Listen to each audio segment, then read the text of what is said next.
กียรติติดตามรับชมรับฟังรายการเสียงสะท้อนจากคุณเขาที่เคารพทุกท่านครับรายการเสียงสะท้อนจากคุณเขามื้อนี้สินำพาพี่น้องไปรู้จักกับสิ่งมีชีวิตชนิดหนึ่งที่เอิ้นว่าอีปุ่มคำว่าอีปุ่มนั้นเป็นชื่อของฮวกหรือที่เรียกเป็นภาษาไทยว่าลูกออดนั่นเองอีปุ่มเป็นฮวกที่มีขนาดใหญ่กว่าฮวกกบบ้านเฮาซึ่งพี่น้องบางท้องถิ่นนิยมนำมาประกอบเป็นอาหารบ่ว่าสิมกหรือแกงเพิ่นบอกว่ามันมีรสชาติที่แซ่บกว่าฮวกทุกชนิดฮวกอีปุ่มเฮาสิหาพอได้แต่เฉพาะในบริเวณที่มีป่ามีแม่น้ำอุดมสมบูรณ์เท่านั้นดังนั้นจังสามารถเว้าได้ว่าฮวกอีปุ่มเป็นสัญลักษณ์แห่งความอุดมสมบูรณ์ของพื้นป่าและกะลำน้ำได้เลยด้วยเรื่องราวที่น่าสนใจของฮวกอีปุ่มจันทิวามานีเฮ็ดให้รายการเสียงสะท้อนจากคุณเขาได้นำพาพี่น้องมาสู่ชัยภูมิดินแดนแห่งต้นกำเนิดแม่น้ำซี่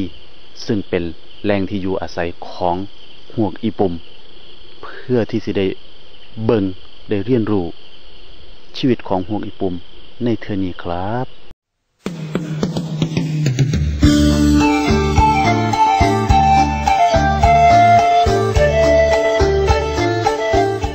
เป็นลูกอันกบลูกกบลูกกบคือบ่เอิ้นว่าลูกกบเขาเอิ้นว่าอีแอดครับเอิ้นว่าอีแอดครับอีแอดนี่คืออีปุ่มที่มันบ่มีหางแล้วครับที่นี่เนี่ยตอนมันเป็นอีปุ่มอยู่หรือว่ามันเป็นอีแอดแล้วก็สร้างเนี่ย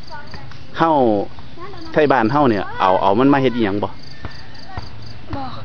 มาเฮ็ดอีหยังกินได้บ่อีปุ่มนี่กินได้คนมักกินบ่มักครับระหว่างอีปุ่มกับฮวกธรรมดานี่อันใดมันแซ่บกว่ากันอีปุ่มครับอีปุ่มแซ่บกว่าครับบัดนั้นมันเป็นอีแอดแล้วเนี่ยอีแอดกับกบเนี่ยอันใดแซ่บกว่ากันอีแอดครับอีแอดแซ่บกว่าครับเราเบิ่งได้เพลงอีปุ่มเนี่ยเห็นเขียนไว้อยู่หั่นมีตั้งหลายเพลงเลยลองเลือกเอาจากเพลงนึงที่ซุ่มเฮามักเนาะเอาเพลงใดก็ได้เอาลองเบิ่งอีปุ่มหรือเปล่าอีปุ่มเป็นร่องน้ำยาวอีปุ่มเป็นร่องน้ำยาวไหลสู่ห้วยเจ้าและน้ำชีได้ชื่ออีปุ่มของมีมากมายตอนนี้เฮาก็เดินทางมาถึงศูนย์พิทักษ์ป่าภูเขียวที่6ก็พอดีพ่อพี่เจ้าหน้าที่เพิ่นเฮาก็ถือโอกาสเข้าไปขออนุญาตเพื่อที่สิเข้าพื้นที่เพิ่นแล้วก็ได้ซักถามเรื่องราวเกี่ยวกับอีปุ่มนำพี่ครับหน่อยรบกวนสอบถามเขามีเรื่องราวเกี่ยวกับอีปุ่มต่างหลายเลยก็เลยลองถามเบิ่งว่าบักหลาอีหลารู้จักบ่ว่าคำขวัญของอำเภอหนองบัวแดงเฮาว่างไดบ่ฮู้จักแก๊กคนบัดถามเรื่องอีปุ่มมันฮู้จักดีก็เลยคิดว่าแถวนี้ว่าที่เห็นเรื่องอีปุ่มก็เลยอยากฮู้ข้อมูลเกี่ยวกับอีปุ่มเนี่ยครับว่ามันเป็นอีหยังจังไดอยู่น้ำลักษณะจังไดครับน้ำสีเขาเนี่ยนะครับมันจะอยู่น้ำรอฟังขันย่ำหนานี่มีบ่ครับหนานี่ครับหนานี่ก็บ่มีนะครับบ่เห็นเลยครับมักสิมีในฤดูที่น้ำนาแรงนะครับนาแรงขันน้ำเป็นบวกน้ำขอดน้ำตัดขาดกันนี่มันมีบ่มีอยู่ครับมีอยู่นาแรงครับขันน้ำจังหนองเฮานี่มีบ่ครับน้ำหนองนี่บ่เคยเห็นนะครับบ่มีครับบ่มีครับบ่ปรากฏเห็นเนาะมันต้องอยู่น้ำใสใสน้ำไหลครับขันมีไหลจักน้อยนี่แห้งดีครับแห้งเห็นดีเนาะพวกน้ำนี่ก็สิเป็นพวกยี่ห้ออีหยังไปเป็นพวกแนวอื่นบ่แม่นอันนั้น